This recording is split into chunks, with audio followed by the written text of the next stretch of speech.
What is going on YouTube? It's your boy NevinTheBarber, and in today's YouTube tutorial we're going to be covering a mid fade, and I'm going to be showing you guys two different ways to achieve a fade today. So first things first, I'm going to go ahead and start my foundation guideline with my Gamma Instinct trimmers.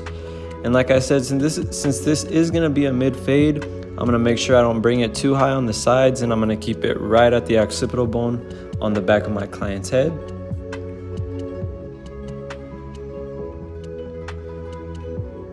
Whenever you guys are creating this first guideline, you want to make sure that it's nice and consistent on both sides. Always remember, a nice clean foundation will equal a nice clean fade. And I do have these trimmers right here, zero gap. If you guys are wondering, I would highly recommend the Gamma Instinct trimmers. They're very powerful, very efficient, very lightweight, and they're still hitters. You can achieve a nice crispy line with them.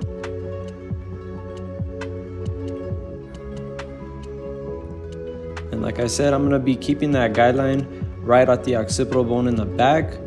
I didn't want to make the guideline completely straight, just so it gives some contrast and it fits the shape of my client's head. I'm going to go ahead and come in with my Gamma Instinct clippers with no guard lever all the way open. And I'm going to take this next guideline up about 1 inch right above my previous section. And it's important that you guys give yourself enough space to blend out this guideline. You don't want to make it too narrow either.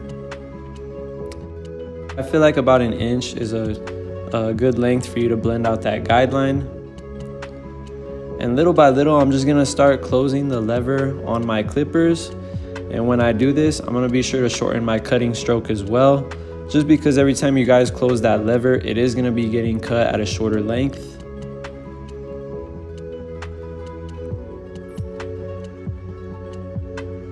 So with this fading system right here, I'm going to be showing you guys how to blend up into the fade. And on the other side, I'll show you guys how you can blend down into the fade. So we're basically just going to be creating a guideline, and then we're going to blend it out right after we create it.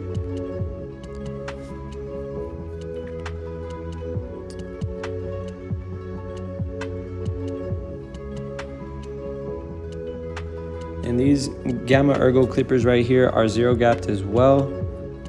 And I would highly recommend that you guys zero gap your clippers, only because it makes this part of the job right here that much easier. And now I'm gonna go ahead and set another guideline with the zero guard all the way open.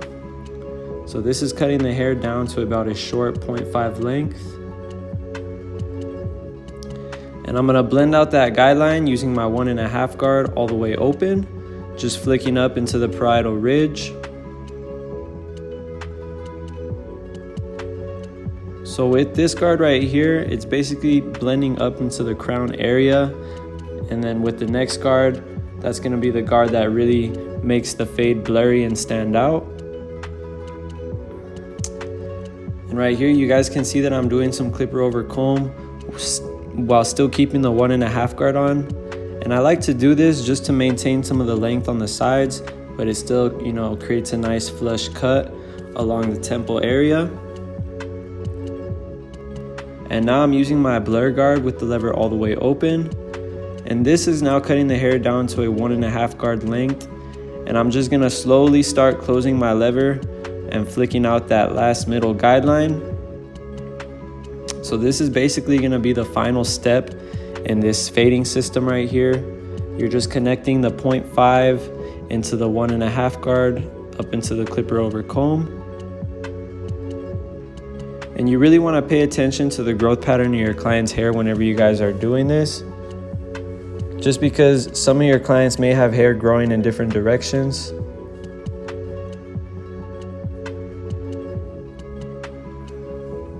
And now I have the lever almost all the way closed, so the clipper is now cutting the hair down to a 1/2 guard length.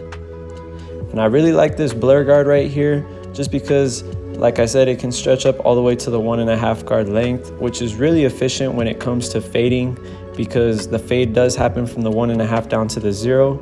So just keep that in mind whenever you guys are cutting hair. And now that I have my fade complete, I'm gonna go ahead and move on to the lineup. So with the lineups, I always like to create the C cup followed by the vertical bars, and then I'll come back and line up the front on the center of my client's forehead.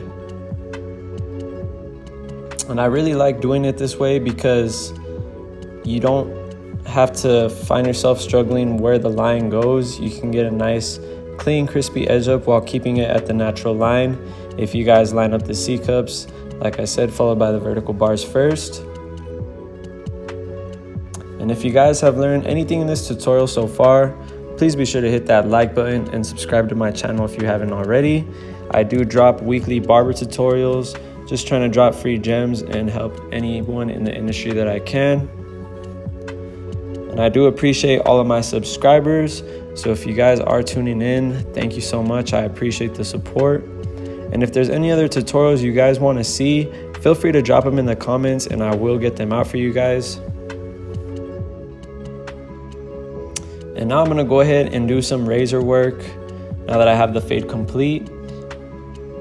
And I'm just stretching the skin in the opposite direction in that I'm bleeding, in the opposite direction that I bring the razor blade in. And you guys always want to make sure to stretch the skin when doing this step.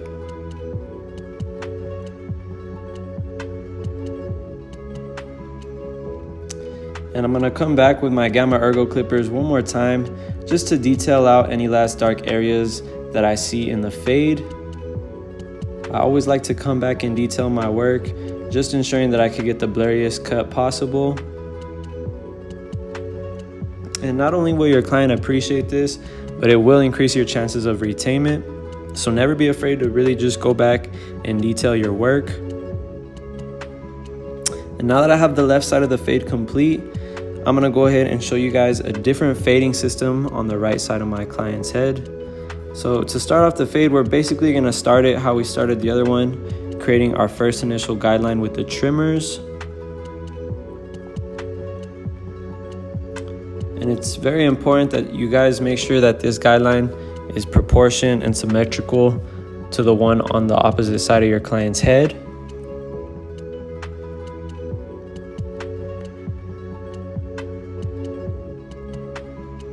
And now I'm going to go ahead and create my next guideline using no guard lever all the way open. And I'm going up again about another inch just so I have enough room to blend out this guideline.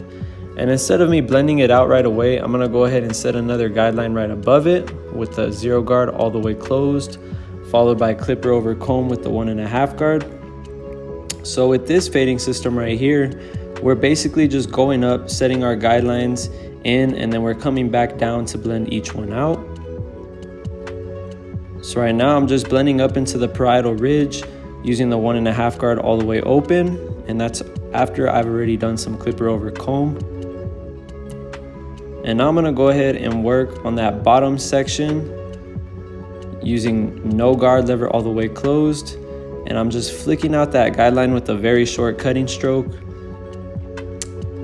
And I'm just gonna gradually start to open that lever little by little, just so I can, you know, erase that guideline as needed. And personally, I do prefer using this system over the one on the previous side that I just showed you guys, but you guys just really got to find what works for you at the end of the day. My fading technique may not work for you, and you may be able to create a fading technique that, you know, may not work for somebody else. So just experiment with it and see what works best for you guys. I just wanted to give you all a demonstration of how you can achieve a fade, whether it's going up or coming down. And now that I have the fade complete on the right side, I'm gonna go ahead and do the edge up. So first things first, I went ahead and applied some holding spray just so the hair doesn't move when I line it up. And I am gonna start with the C cups just as I did on the other side, followed by the vertical bars. And this just makes it that much easier to come back and get a nice clean line on the center of your client's forehead. And when you guys are doing this, you do want to try to keep it right at your client's natural hairline. That way you're not digging into their natural hairline. And I'm just using the corner of my blade when doing this, just sketching out each point that needs to be cut. And just coming in with my shears to knock off any flyaways right on my client's lineup. Sometimes you can get a nice crispy edge up with the trimmers, but when you comb through the hair, there's still gonna be some flyaways. So this is why I like to come back with the shears. And now that I have the lineup complete, I'm gonna go ahead and erase all of the bulk, cleaning up the fade. And I like to save this step right here for last, only because you guys won't find yourself struggling in the middle of the fade to erase that guideline.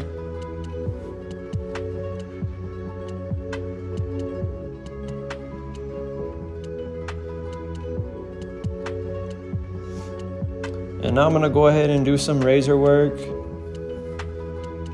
And you guys can see that I'm just applying tension in the opposite direction that I'm bringing the blade. It's very important that you guys do this just to ensure that you don't cut your client, and also to ensure you can get the most crispiest cut. And I'm just using the corner of my blade to really detail my client's hairline. And same thing on the front, I'm going up against the grain of the hair just to really get it as, crispy as I possibly can. It's very important that you guys do this rather than just going with the grain of the hair, only because if you guys go against the grain, it'll cut it a little bit shorter, which will make the haircut last that much longer.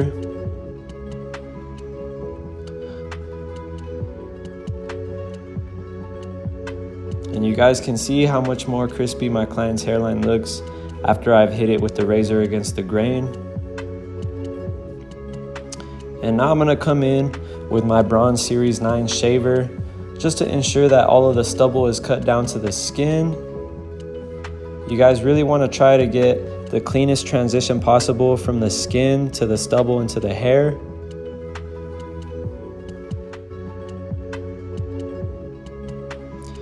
And just to finish up this fade, I'm gonna be using my NevinTheBarber shears to do some shear over comb. I always like using shears in all of my haircuts, despite which haircut I'm doing, just because it creates more of a softer, subtle finish into the bulk. Sometimes the clippers can leave more of a choppier look whenever you guys are trying to cut into the bulk. So this is why I like using shears. Not only is it important to know how to do shear work on the top of your client's head, but it's also important to know how to use shears whenever detailing a fade, just because it can really take your fade to the next level and bring that much more contrast to the haircut. But that is about it for today's tutorial. Again, if you guys learned anything in this video, please be sure to drop a comment, a like, and subscribe to my channel if you haven't already. But it's been your boy NevinTheBarber, and I'm out. I'll see you guys in the next one.